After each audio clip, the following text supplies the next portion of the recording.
हमारे नेता श्री राहुल गांधी जी ये जो मोदी सरकार के लिए बोलते हैं कि हम दो और हमारी दो की सरकार, इस बातों में कितना दम है, इस बातों में कितनी सच्चाई है, ये आपको आज समझना बहुत ज़रूरी है।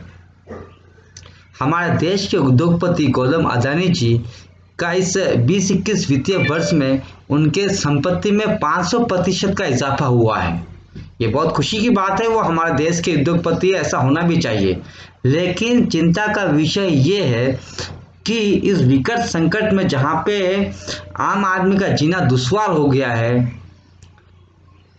देश की जीडीपी 40 साल के सबसे निचले गिरावट पे है, महंगाई बढ़ रही है, अर्थव्यवस्था बिगड़ रहा है, उस स्थिति में एक उद्योगपति के संपत्ति में 500% का इजाफा होना और आम आदमी के जीवन दुश्वार होना, ये जो अंतर बढ़ गया है, ये यहाँ पे समानताएं खत्म होते हुए दिख रही है। आपको बता दूं कि इस विकट संकट में भी 2021 वित्तीय वर्ष में बांग्लादेश में प्रति व्यक्ति आय पर कैपिटा इनकम हमारे देश के तुलना में बहुत ज़्यादा बढ़ोतरी हुई है। वहाँ एक देश बढ़ रहा है और हमारे यहाँ पे आम आदमी पीछे होते जा रहा है और उद्योगपति और कुछ पूंजीपति और मोदी जी के दोस्त बहुत आगे बढ़ रहे हैं। तो ये साफ दर्शा रहा है कि यहाँ पे एक पूंजीपतियों का युग का निर्माण किया जा रहा है मोदी जी के द्वारा, जो आम आदमी के लिए बहुत घातक साबित होगा।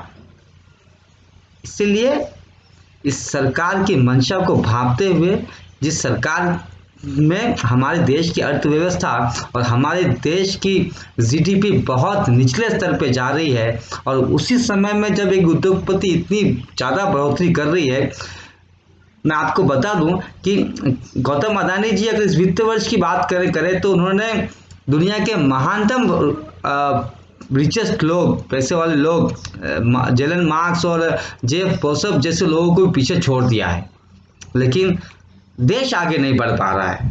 तो यही पूंजीपति युग का निर्माण मोदी जी कर रहे हैं। समझ जाइए, नहीं तो बहुत देर हो जाएगी। जय हिंद, जय भारत।